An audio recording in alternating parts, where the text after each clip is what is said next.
1, 2, 3, go. Jennifer Hardy Har. Believe it or not, Welcome to the Lawyer Dana Show.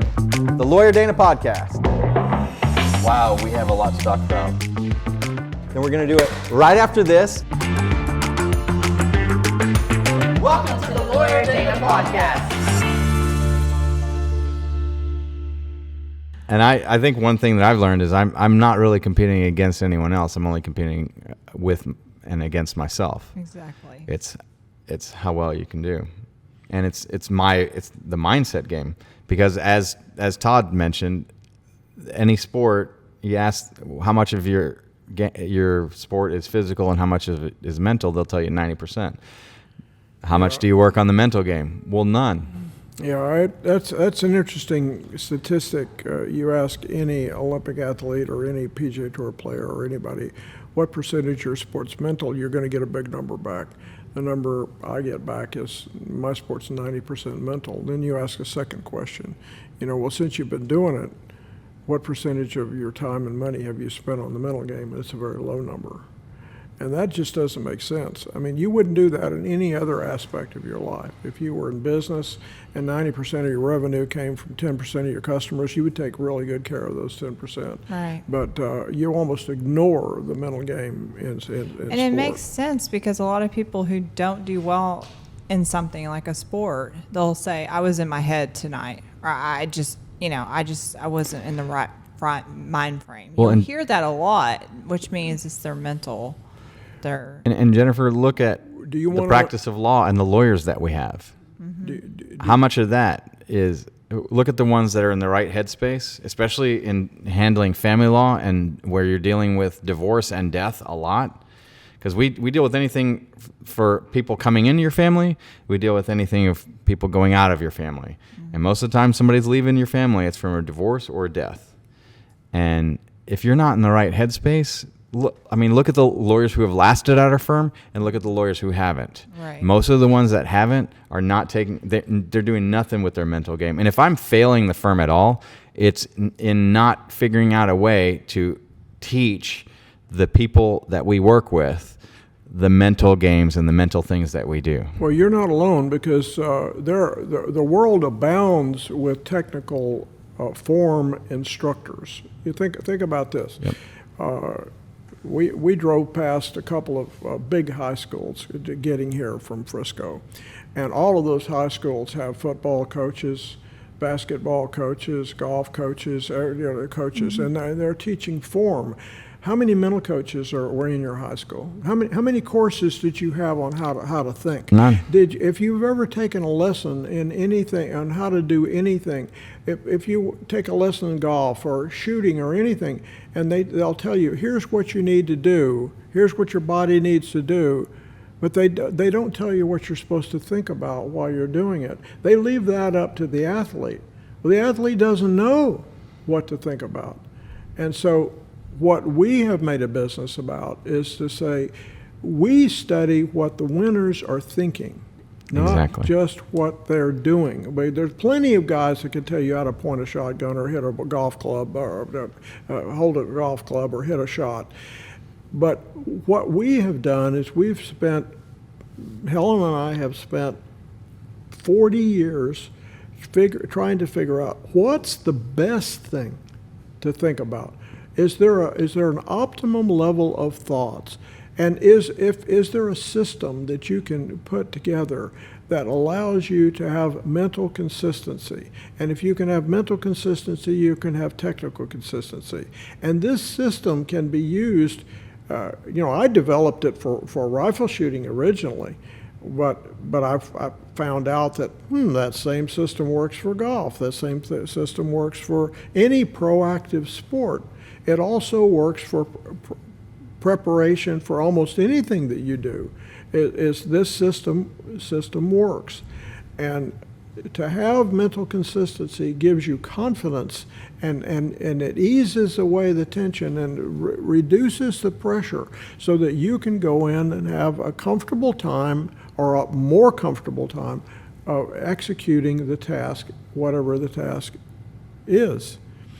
And that's been the biggest game changer that we've seen, and not just my career, but the careers of like Todd Bender and people that we work with. And you've coached Olympic athletes and Olympic teams and high level performers in a number of different technicalities and sports and activities. We are currently we are currently the official mental trainers of USA Archery. The number one archer in the world runs our program. We probably teach more golf but most of the time, it's not the associations. Like archery's way ahead of everybody, in my opinion, as far as the mental game is concerned. But most of the time, it's not the associations; it's the individuals that come to us. Mm-hmm. And I mean, right now, I'm working with a breakaway roper, which is a rodeo event for women. I'm working with. I'm always working with tour players or golfers, mm-hmm. Shotgun shooters. Recently, we've been working with day traders, people that make a living by making trades. Oh, that's yeah. interesting. And, very interesting. We work with a lot of those. My daughter. I would love to be a fly on the wall in those coaching sessions. My daughter works with pageant performers, and mm-hmm. people don't see the real pressure event in pageantry, which is the interview. Mm-hmm. You don't get to see that on TV, and that'll make or break a pageant winner. Mm-hmm. And so she teaches that. She teaches dog agility. Dog agility is a big sport in the United States. Yeah. There are.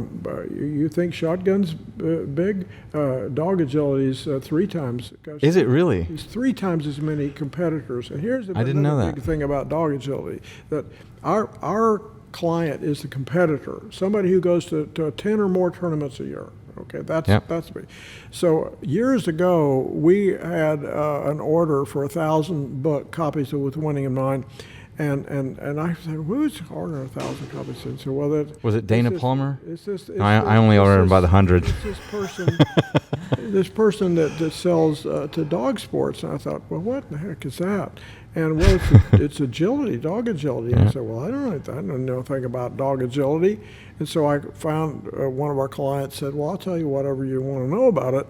And I says, well, how many people do it? And she says, oh, I don't know, 300,000 members of the association. There's about association memberships about 300,000 if you add them all together. And she said, I said, well, how many of those people go to 10 or more tournaments a year? And she says 90%. Yeah. We started paying attention to dog agility after that. I mean, this is a great sport for people. The people that don't want to do horses anymore. You know, it's an animal partner sport, but it's not as expensive. You can train in your backyard. Oh, it's fun. It's great. It's great. I actually volunteered at a agility trial recently. I got to if a dog would hit a pole, I would go poles. It's called pole setting. And so once a year in Fort Worth, it's usually in June, the Dalmatian Club of North Texas, of which Summer is now the president, that's the big event that they do. It's probably 50% of the purpose of that club at this point. It's one of the 2 major events. We do a dog specialty for purebred dogs, and then we do the agility course, and it's just a lot of fun. And every kind of dog can do it. You see these tiniest of little dogs, and then you see these giant Great Danes. And the funny thing is, the smaller the dog, the faster they are. And then the larger the dog, the slower they are. There was this one Great Dane that was just very lackadaisical, and like hop over the thing, and then go to the next one. Where are we going, Mom? Okay, hop over the thing. It was a lot of fun, but it's a great time. And so we'll try and promote and post that on there for next year as well. Yeah, it's interesting how things. My passion in the last couple of years has been helping parents because parents are the most important mental coach the kids will ever have, and they have no training on it, and that's It's critical. that's You it. don't know what you're messing up accidentally. You don't know what you're messing up despite your best intentions. You don't realize what you're doing. You're a bull in the china shop of their self-image or the things that they need to be hearing and seeing and encouraging, and a lot of times people don't realize it. And so what are some of the things that you see parents making mistakes on? I'll give you an example. If one of the worst things that you can say to your kids when you pick them up from a game is, how did you do? I mean, how did you do is an open-ended question. We live in a negatively charged world. Almost every sport that as a matter of fact, all sports that I have coached, except for one, if you ask them when they finish competing, how did you do? What do you want to talk about? Will they talk about what went well first, or do they talk about what went wrong first? In all sports, What went wrong? What wrong first? Okay, so it's a cultural thing that goes to every sport that I've ever coached except for one, and that's martial arts. They don't do that in martial arts. That's interesting. You're right. They don't do that.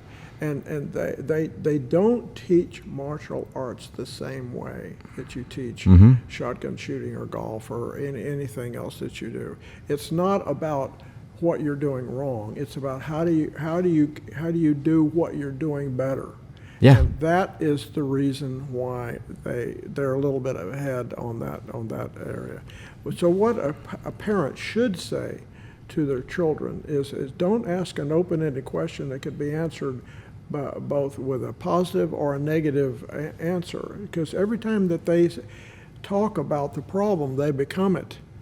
So when you ask that question, you're setting them up to talk about what went wrong, and now you just improve the probability that it's going to be like them to do it wrong again. A better question to ask them is, we teach, there's 3 magic questions. The first question is, what did you do right? Let's talk about what went right. What did you do well? The second one is, what did you learn? So we teach that there's no such thing as winning and losing, but there is winning and learning. Winning, if you make a mistake, you learn from it. That's a positive. Right. And so, what did you learn? And finally, what are you going to do about it? Is it going to build you or break you? And do you have an opportunity? It's a choice that people make. When you make a mistake, you learn from it. And if you should never be afraid to make a mistake, because making a mistake and learning from it is a requirement to get better. So you go ahead and do your best and learn from your mistakes, and that's what parents need to be doing with their kids. But what happens is that they allow them to vent to them. Now, A lot of times in the guise of wanting to listen to the kids and wanting to be there for them, but Well, some parents want to live through their you're- children too. But direct the conversation. Something they didn't get. They direct want the to do. conversation so that they are able to teach them how to respond. What I want parents to know is to teach your kids how to respond instead of react to what happens to you in life. Because by responding, you are going to recognize that things are, you're going to have A, B, C, D, F experiences in your life. You are going to be offended. You're going to have things that occur that are not what you wanted. But you need to know how to respond to those things. And the proper response is to evaluate it. Some things happen, you have no control over it. It happened, but you didn't do anything wrong. Sometimes it's not your fault. Sometimes things just happen. People recognize that people are as a Christian, we would say it this way, that people have a sinful nature, you know. Another way to say it is that not everybody's always nice. So you have issues, but you evaluate what happens.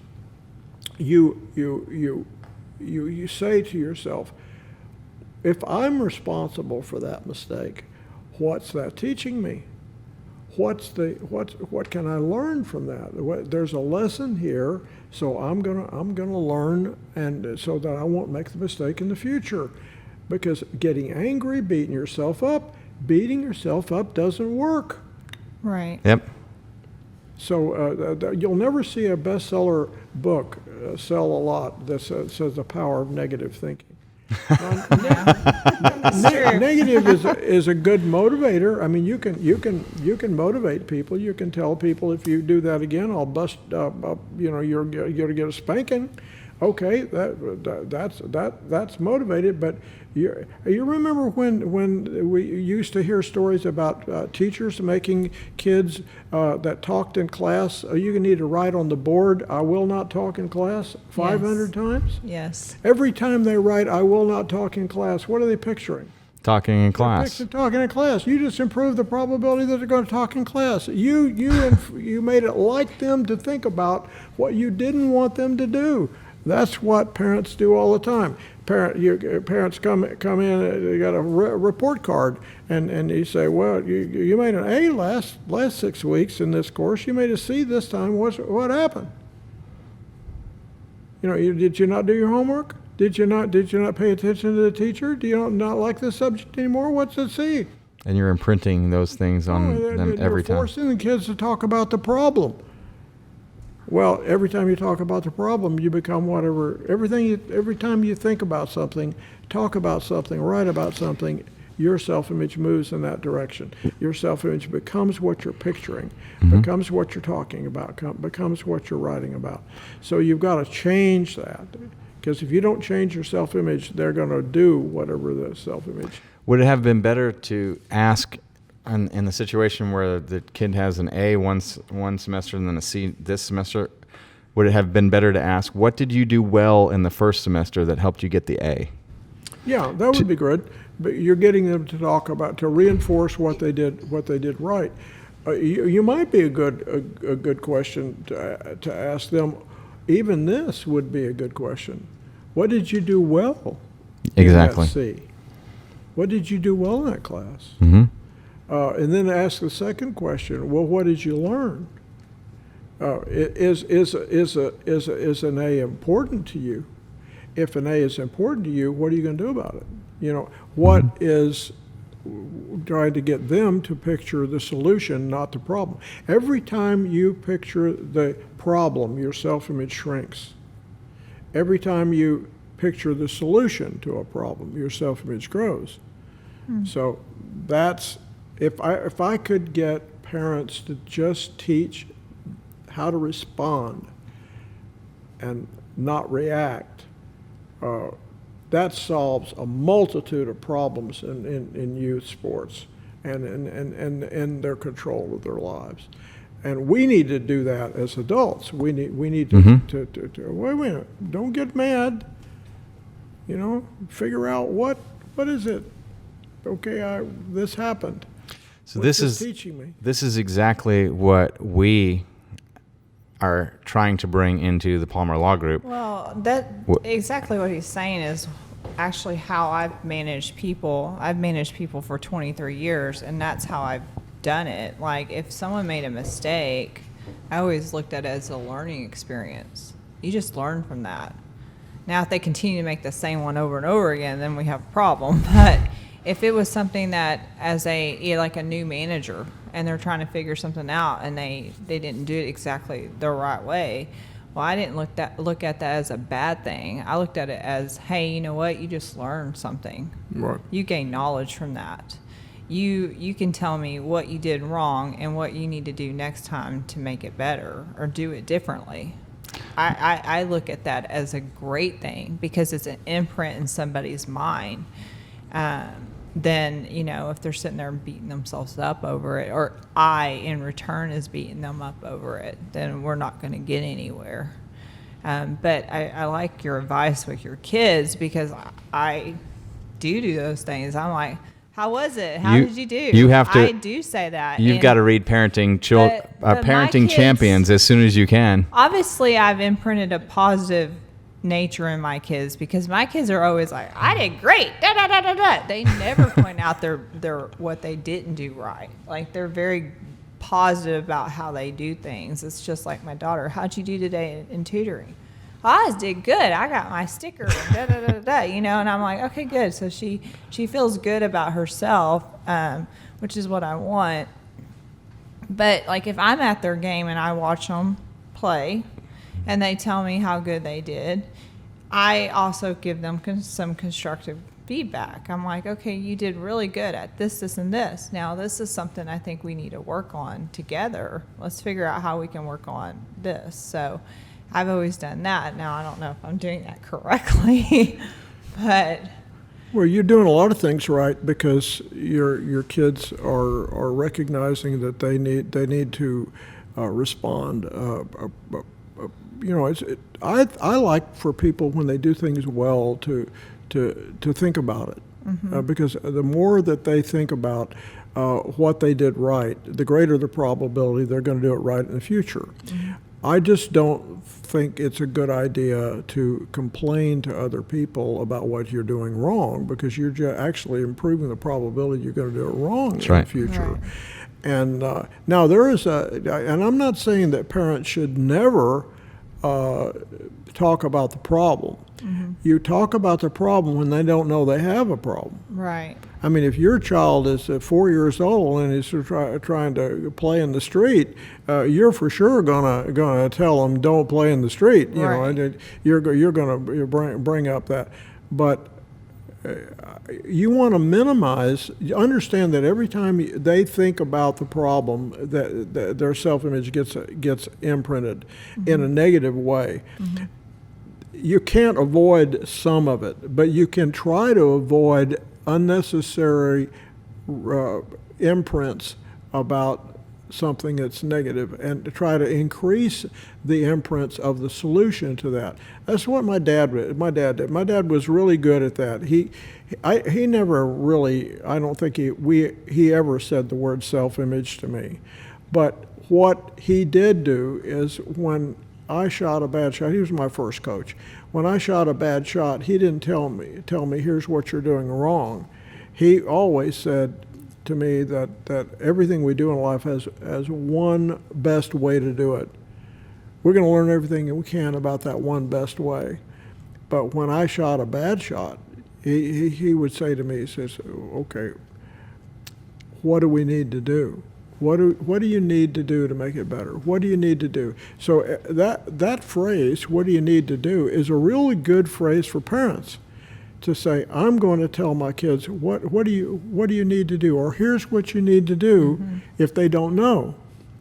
And so that every time they think about what they need to do, their self-image is growing. And sometimes when they're competing, what they learn by making a mistake is more important than if they didn't make a mistake. Because when you don't make a mistake, you don't learn much. Right. We learn more when we overcome than when we do everything right. Now, I'm not against doing everything right. I think that's wonderful. But if you're on a growth pattern, you're going to want to learn. You probably learn more when you overcome from a challenge or a problem.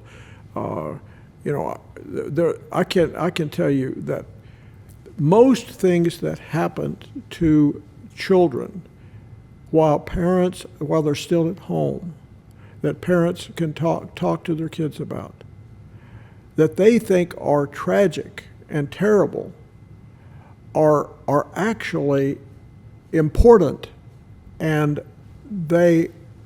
necessary for them to be well-adjusted adults. Because if you don't know how to handle the problems that are while they're little, you're not going to be able to handle the problems while they're big. Right. Things like there's a reason why they need to pay attention to respect authority. They need to learn to respect authority, because you can't function in the world if you can't expect authority. You need to tell the truth. You can't function in the world if you can't. If you don't have morals, if you don't have a right relationship with God, if you don't have these things that I know is important to parents, but somehow it doesn't get formulated because we're too busy about trying to talk about the problem, thinking that talking about the problem is going to fix the problem. It doesn't. There is a time to, like winning, just for example. Winning is very temporary. You win a tournament, and next week nobody cares. You know, you're a rock star for about 15 minutes after you won something, and after that, nobody cares. Nobody cares. The good thing about winning the Olympics or the World Championships is you're Olympic champion for 4 years. That's a pretty good deal. But I promise you that after that 4-year period, nobody cares. Yeah. Nobody really cares. I mean, maybe it's the fact that I won a World Championship or Olympics, but I mean, when you're reigning world champion, it's different. It's kind of like being president. You know, you when the term's over, nobody really cares. You're not pulling as many press. Yeah, that's right. You know, and you don't around have as with many, it. They're not following you around as much. That's right. So it's. But I just feel like parents are the key to. They have a short period of time where they have an impact on their kids. And when you first have children, you're not prepared at all to be parents, and the only people that are prepared are grandparents. And if you're fortunate enough to have your grandparents and around where they can teach your kids until you're trying to figure it out, that's a really fortunate situation. But once your kids start getting into sports and where score starts to matter, parents better start reading books like Parenting Champions, because if you don't know some things, you are going to likely to cause more harm to your children than good. Right. And if you do that stuff the right way, these things where you have sports where everyone gets a trophy, bad idea. Very, very bad idea. Bad idea. Because you have to. My favorite thing that I learned from the recent seminar, or one of them, I don't know, I get a list of 1,000 favorite things out of that seminar, but what I really liked was that you either win or you learn. There's no lose. That's big. There's nothing bigger than that. And the other thing is that I would love to transfer to parents is that performance is a function of 3 mental processes: what you think about, what you do, your skills, and your self-image. Your self-image makes you act like you. It's your opinion of you. I mean, how many times? Helen and I were talking about this. This is really interesting. We were talking about this the other day. She's writing a book about her life and everything like that. Do you have a title yet? Writing it, and so she was. How I had to put up with Lanny. She was mentioning the fact that she didn't understand why, when in high school, why people weren't dating her, weren't calling her up to. Because God made her for you. There's something wrong. You weren't there yet. Well, yeah, but that's what she was. Well, why don't you explain that? You were saying that you didn't. Can you pull that mic a little closer to you? Yeah. There you go. I was dating the boy across the street my sophomore year. Did you know about that? I hadn't met him at that time, per se. But then we broke up. Crazy. Anyway, I broke up, I think. But then everybody thought I was supposed to go with that guy and would not ask me out until Lanny came along the next year. And But you told. Oh, he had dibs on you in their mind? The point I wanted to say No. was that she told me, and that's the first time, recently, it's the first time I recognized, I knew that this was true. She says, well, I felt like that there must be something wrong with me because people aren't. So your self-image was asking me out. getting crushed. And she's I'm over there saying, well, all these guys that were on the drill team that we were. Oh, yeah, I was she the only girl sponsor for the drill drilling team. with the boys. So I think all these boys were probably just We these had 'em- shy things that no one got the courage up to ask anybody out. well, what they were which doing, is used to be my problem. They That was felt my like husband's problem. they felt like that she was she was out of their class and they weren't. Yeah, they exactly. weren't going to do that. That's self-image. That's a great example of self-image. You know, it makes it makes a difference, and then later on you realize that you find out that.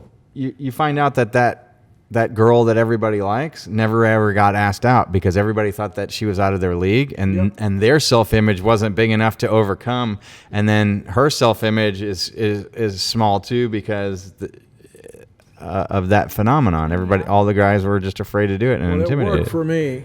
It worked out for you. Well, that was going to Mardi Gras Yeah. in February, and I didn't know who he was. I really didn't. And yet he drilled on the team, and I thought I knew everybody. So Because I transferred.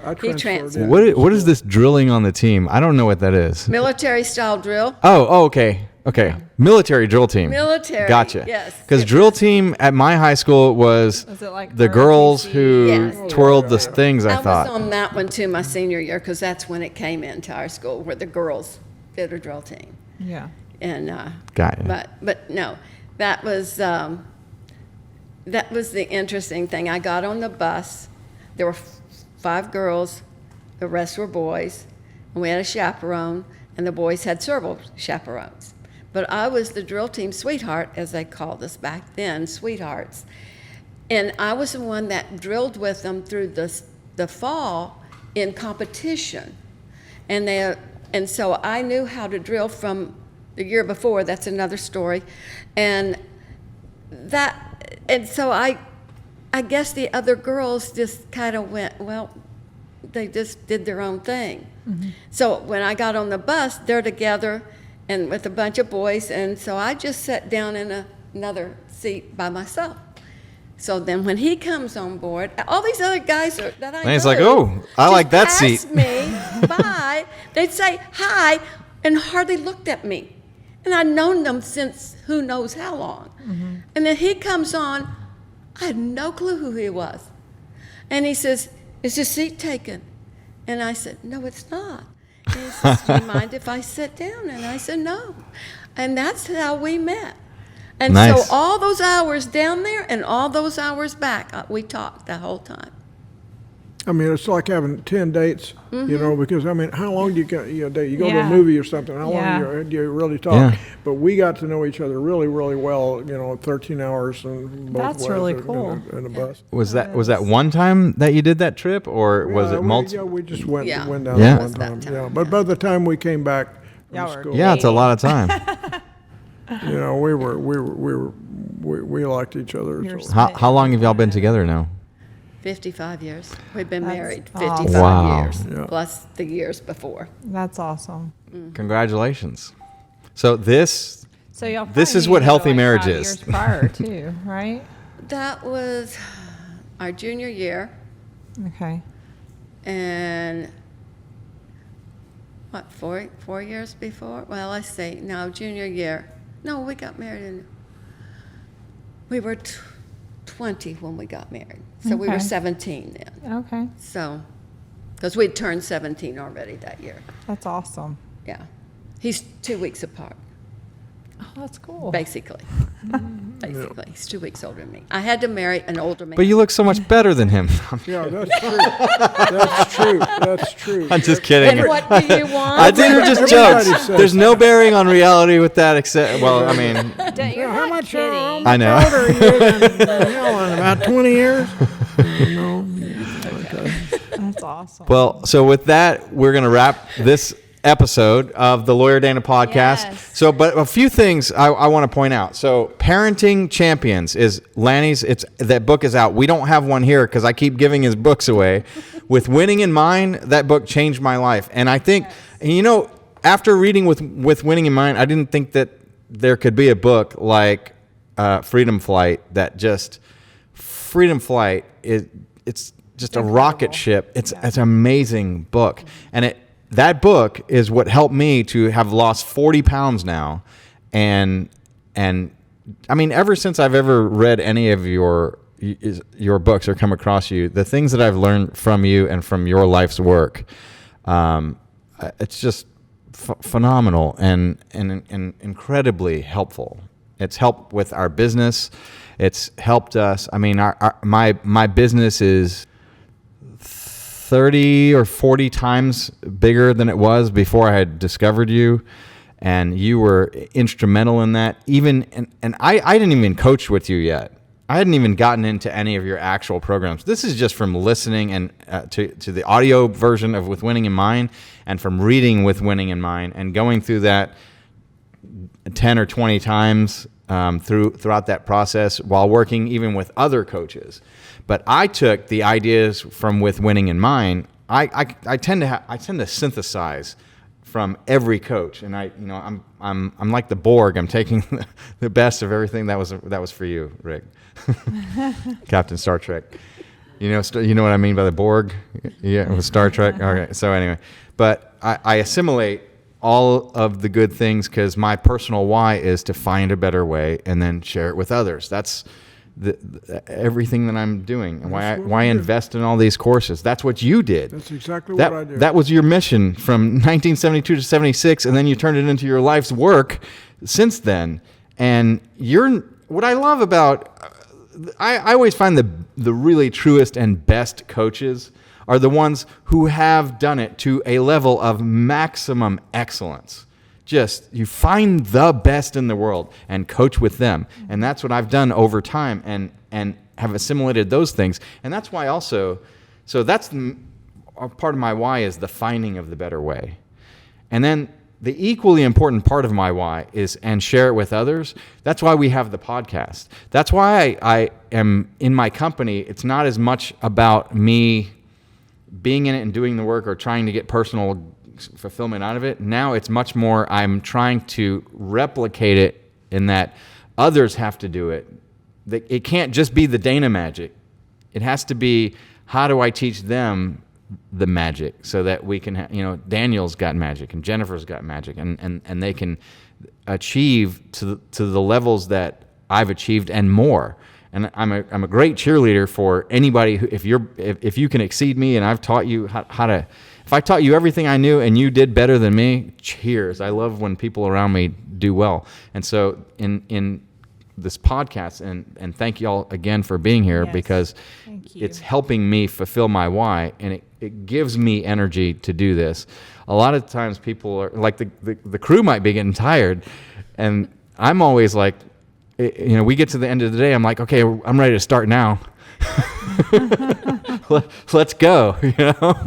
I feel like I wear everybody else out, but it's what gives me the energy, and it's why we do what we do. So if you like this, please help us out. Like it, subscribe, share it. Please give us some comments.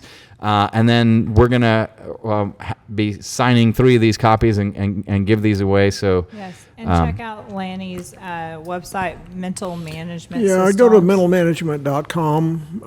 It's a good place to start, and you can. Do you have a phone number that they can call as well? You can call 972-899-9640. Perfect. It's our phone number. And do you have your calendar, your schedule, all your classes and books, everything at mentalmanagement.com? When you go on the website, there's going to be a pop-up to be able to get an update. We update and add content every free content every Wednesday, so it goes out. And we also have a podcast, with Winning in Mind podcast. Mm-hmm. So really good. So either one of those And will work. yours is one. I'm pretty protective about my inbox. I have kind of stopped signing up for a lot of things, and I've started at your suggestion, I think, but being an expert of unsubscribing from a lot of these different things that I get that I just don't get value out of. But yours, when it comes in, I read those because I look at that, and that especially with the seminars and different programs, if I can go to it, if it's something that's offered, it really is a great avenue for personal growth for me, and that is the most important part of in owning a law firm now. The legal aspects of it and those things, and keeping up with the law, it's like you read it, okay, got it, great, technical skill, but the level of enlightenment and learning these things, and when you spoke about the things that parents have to teach their children and about self-image, I am thinking of, I got to do that with my clients. I got to do that with my clients. I had a client last night that I was doing it with, and one of the suggestions that you made just in this podcast, I was thinking, oh, I should have said that to him. I'm going to say that to him in our next conversation, because he has had a phenomenon that happens in divorces is you start destroying your self-image, and one person in their need to be right, they have to make the other person wrong. So if I don't feel good, it's your fault. And a person who is really trying and is trying their best, and they believe their spouse, and it just, if they're saying nothing but negative things to your spouse and you're breaking them down, the self-image is just shrinking. And so I've got a guy that his self-image, I would say at day one, was 0. And in my conversation with him, we had recorded our initial consultation, and he's told me he's listened to that conversation 12 times, and that he's listened to it. He'll take it to the gym and exercise, and he's improved in a month. I would say he's at about 40% of where I see him getting to 100%, and the growth and the things, I've asked him to come on the podcast after we're through with his case, and I think he'll be coming on.